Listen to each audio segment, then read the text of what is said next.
Hey everyone, Dr. Mike again. Been a long week, was a long day. One of our patients required 7 class 5 restorations. And so I thought today I'd just kind of give you some of the tips and tricks that I use when I do the typical class 5. Now this patient, again, had a lot of that fraction lesions, which I attribute to the occlusion.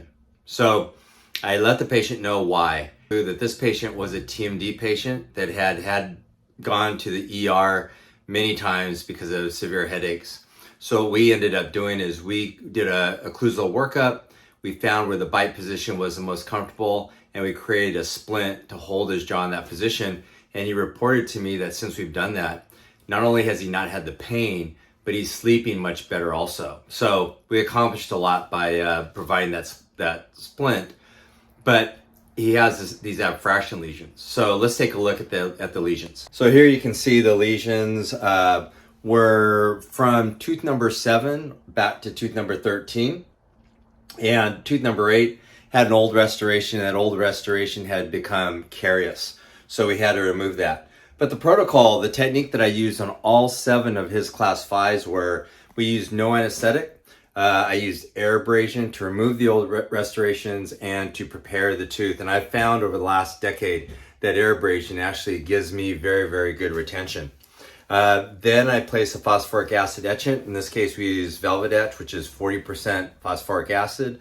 Applied that for 10 and 20 seconds and rinse that off. Now, because we could have some sclerotic dentin, I think that air abrasion really increases our retention. Then after rinsing off the Velvet Etch, I get the tooth pretty much bone dry, and then I just saturate the tooth with the Regen Universal Bond adhesive. I let that soak in for about 20 seconds, just kind of rubbing it in gently, and then with gentle air, I thin out the volatile solvents, and then I hit it with a more steady, higher pressure stream of air to really evaporate off all the water. So now the preparation looks fairly dry and the solvent is thinned out. And then what we did is I light cured that, and I light cure it in this situation because I want that adhesive to be slightly set, so when I put the composite over the top, the composite doesn't slide all over. Now the other key point is I'm using a paste sculptable composite in this class 5. I'm not using a flowable in this case, but when I do that paste, I have it warmed, and because it's warmed, in this case with the phaser, it's warmed and it flows, so it flows like a flowable composite, and I'm able to place it in that class 5 area and not have it go all over. Then I come in with my instrument, and on the instrument I have placed Seam Free. Seam Free is our composite wetting resin, which really allows me to contour and shape this composite so that I have no excess. So I go in there with the Seam Free composite resin, wetting resin, and I take the restoration basically to full contour, and I take my time. I go in the CEJ area and I take all that excess off, and I make sure it blends right into the root itself. And then when I come up on the facial margins, I try to remove all that excess, because if I leave that excess, I'm going to have a lot of polishing that I have to do. And remember, in this case, the patient is not anesthetized, so I'm trying to be as gentle as possible. Now I come in with my pink wave curing light, and I light cure that, and I try to light cure my composites for 10 to 20 seconds. It depends, again, how deep they are in the shade. If it's a darker shade, I might cure a little bit longer. If it's a deeper restoration, I'm going to cure for a little bit longer.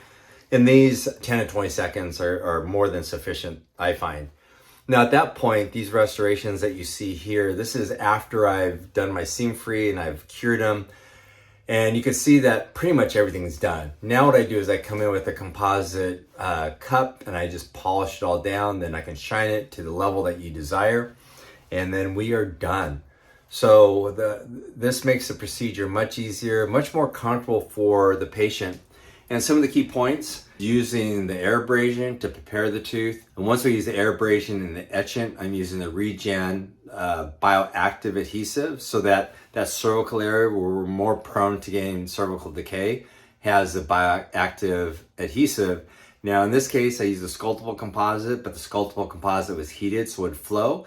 And then I use the Seam Free composite wetting resin to really sculpt that into the CEJ and into the facials, to minimize my finish. And you can see at that last photo, that is before we've done our polish, because that's really what means the most. And then we went in there and polished it so it was smooth.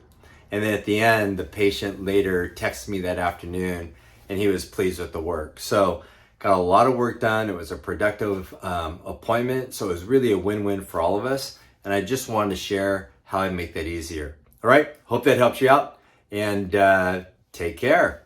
See you next time. Bye-bye.